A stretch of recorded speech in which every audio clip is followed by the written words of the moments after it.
when I talk to you about these problems facing the world and how, it's so limited within the small dot of point of view, I'm sharing that with you from my own direct experience. I'm not sharing with you some kind of philosophy about some kind of idyllic future that exists where all people will be wonderful and walk around with flowers in their hands. I'm talking about right now. Right now, the reality of what we are is that we're totally free. So, I lived in that little dot for quite a while. I knew, just like we all do, that there is this great expanse of the reality that cannot be missed by anyone. It's never been hidden. It's very clear. It's very overt in every conceivable way. And all we have to do is rest to realize it. That's all we have to do.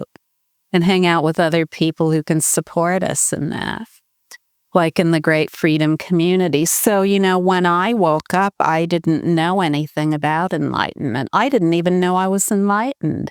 That's how naive and innocent I was. I just thought, wow, this is so incredible. This is what it means to be human. This is what a human being is. A human being is totally free in all perceptions, no matter what they are. And it felt so good, I couldn't think of anything to call it. I just said, wow. Wow, I must have said that 1,000 times in the first 24 hours. Wow. Wow. And then when a label came to describe it, the only thing I could think of was perfect love. I thought, everything I looked for from my mother and father, my brothers and sisters, my toys, my school, boyfriends and girlfriends, and my husband, my children, my trying to have a career that would be noted, my contributions to the community, whatever it was, I was always looking for this. No matter what I was looking for in all these different things, I was really looking for this. I was looking for this. I was looking for this perfect love. That was all that I could think to call it. And it just came to me, perfect love, and that everything, no matter what it is that perfect love. Its essence, its heart essence, the heart essence of every perception is that perfect love. Well, you see, that perfect love, that description or any description, that description would not be without the awareness of it. That description. So even a description as sublime as perfect love is unnecessary. What we really want to do is rest as the awareness that is the essence or the origin of any perception, including perfect love. So, the starting point for me, because there was someone else who woke up with me at the same time, I thought, this is so easy. Everybody can wake up. But I didn't even call it that. I said, everybody can know this about themselves. It's so exciting. Everyone can really know this, and it can really create a happier environment for everyone to live in. So I was absolutely sure about that from the beginning, because I'd never heard any of these other tales. I'd never heard any of them. Oh, only this exalted one is awake. Or only that one can be a Buddha, or whatever it is. It was clear to me in my own direct experience that this applies to everyone. It applies to everyone all the time. And also because I'd never done anything. I'd prayed all my life because I was raised as a Roman Catholic. But these were more prayers like covering my bases, just in case there was a heaven and I needed to go there. I was going to have my bases covered. I was going to make sure I'd done the footwork, praying morning and night. So, that's superstition. That's not really a spiritual practice. But so, I'd never meditated. I'd never done yoga. I'd never gone to see gurus. I'd never worshiped anybody.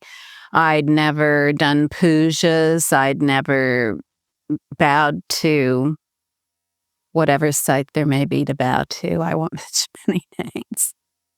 And I hadn't done any of these things. I hadn't done any of that, and, so I knew that all of that was completely unnecessary.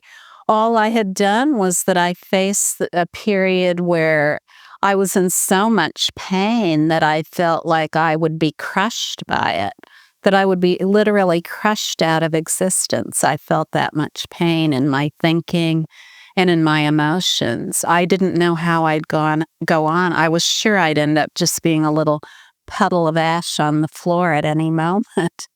And suddenly in all that turmoil, I realized that all of these things that I was thinking and feeling, no matter what they were, that they had an underlying basis, that they had no origination, but they had an origin. And whereas they had an origin, that origin also had no origination. It was so amazing to me. And that when I just rested as that, I felt total relief. That's all I could think to call it, relief. And it wasn't a head trip, an intellectual thing. It was a relief of the whole body, a relief of even the relaxation of being a singular body cut off from everything. Just relief. But it's just total relief in being the natural state, in being what is natural to every human being. That's all that was occurring for me. So each one of us, we know this. We know this intuitively. We know this is our essence, just as I, in that moment, knew it as the essence of every perception. I was totally clear that continuing to engage in all these thoughts and emotional states would lead me to death. I knew it would. I knew I couldn't bear to go on with this turmoil of all this stuff and my focus on it. And so this other solution arose, the solution that's outside time, the solution that's outside time-based thoughts and emotional states, that is the essence of all time-based things, whatever they are. So you see, no one needs to know anything other than this complete relief that's already present in our very own bodies. The relief of relaxing is our own awareness.